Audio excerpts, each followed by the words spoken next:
अभी केरला में जो केसेस बढ़ रहे हैं, केरला ये तो एक, मैं तो ये कहूँगा कि वो थर्ड वेव का एक शुरुआत ही हो सकता है, अगर इस तरह से केसेस नंबर्स अगर बहुत बढ़ रहे हैं तो। ये आप सुन रहे थे महाराष्ट्र के स्वास्थ्य मंत्री राजेश टोपे को, जो कोरोना की तीसरी लहर के आने की बात कर रहे हैं। किसी भी देश में जब कोरोना संक्रमण बढ़ता है तो उसके 3 कारण होते हैं। पहली, कोरोना की आर वैल्यू का बढ़ना, दूसरा, संक्रमण रेट बढ़ना, और तीसरा, एक राज्य में सबसे ज्यादा केसेस आना। जैसे हमने पहली और दूसरी लहर में देखा, कोरोना की तीसरी लहर की शुरुआत भी बिल्कुल कुछ ऐसे ही हो रही है। देश का एक राज्य सबसे ज्यादा परेशानी खड़ी कर रहा है और वो है केरल। देश में 50% केस केवल केरल में ही रिकॉर्ड किए जा रहे हैं। यही वजह है कि महाराष्ट्र, जहां से पहली और दूसरी कोरोना की लहर की शुरुआत हुई, वहां बच्चों को कोरोना से बचाने के लिए भी खास इंतजाम किए जा रहे हैं। महाराष्ट्र में थर्ड वेव की पूरी तैयारी की है। खास तौर पर जो भी गवर्नमेंट ऑफ इंडिया ने, आईसीएमआर ने हमें कहा कि पीडियाट्रिक्स की तरफ ध्यान रखो, तो उस पर भी हमने बहुत ज़्यादा एम्फेसाइज किया है, यानी उस पर ज़्यादा ध्यान रखा है। और ऑक्सीजन के बारे में हम स्वयं पूर्ण होना चाहिए। केरल में बढ़ रहे केसेस का असर अब देश पर पड़ता हुआ नजर आ रहा है। इस हफ्ते देश में कोरोना की आर वैल्यू यानी रिप्रोडक्शन वैल्यू 1 पर पहुंच गई। पिछले हफ्ते तक कोरोना की आर वैल्यू 0.97 थी। किसी भी वायरस की आर वैल्यू के बढ़ने का मतलब होता है कि वायरस कितना संक्रामक हो रहा है।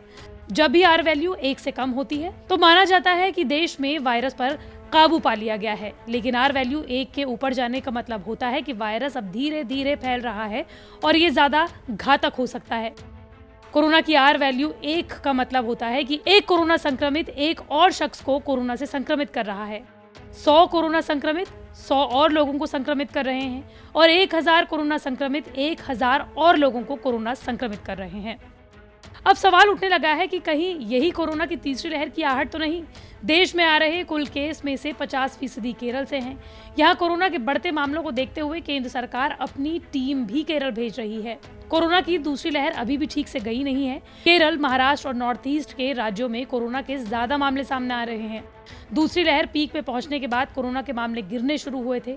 जिस तरह केसेस में कमी आ रही थी, लग रहा था कि रफ्तार थम गई है, लेकिन पिछले 24 घंटों में 40,000 के मामले एक बार फिर से सामने आए हैं और मरने वालों का आंकड़ा भी 600 के पार रहा। डराने वाली बात बस इतनी नहीं है। स्वास्थ्य मंत्रालय के एक हफ्ते के आंकड़ों पर नजर दौड़ाएं तो कोरोना संक्रमण की पॉजिटिविटी रेट 1.68% थी, जो पिछले 26 जुलाई के बाद से 3.4 पर पहुंच गई है, यानी कि ये आंकड़ा भी दोगुना हो चुका है। इसलिए बात की जा रही है कि देश में एक बार फिर से कोरोना अपने पैर पसार रहा है। कई एक्सपर्ट्स का तो ये भी मानना है कि देश में कोरोना की तीसरी लहर अगस्त से सितंबर के बीच अपने पीक पर पहुंच जाएगी। पॉजिटिविटी रेट का मतलब है कि 100 में कितने लोग कोरोना संक्रमित पाए जा रहे हैं टेस्ट कराने के बाद।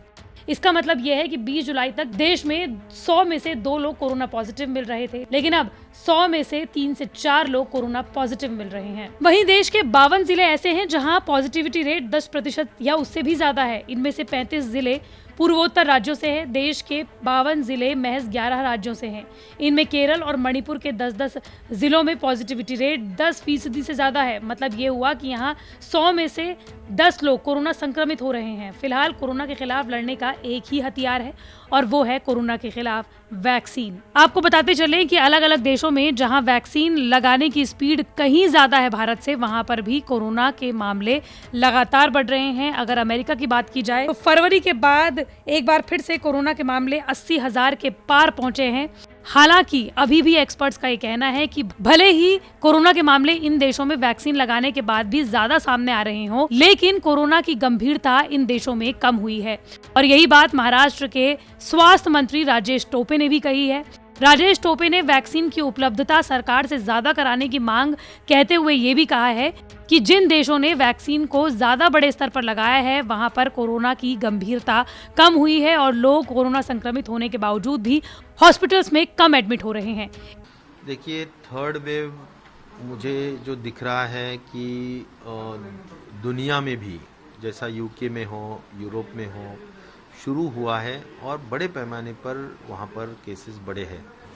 एक है कि वहाँ पर बहुत ज़्यादा मात्रा में वैक्सीनेशन होने के वजह से डेथ रेट बहुत ही कम है और माइल्ड टाइप के सिम्टम्स नज़र आ रहे हैं और इसीलिए कैजुअलिटीज़ वहाँ पर नहीं हुई है, सीवियर पेशेंट्स नहीं हुए हैं।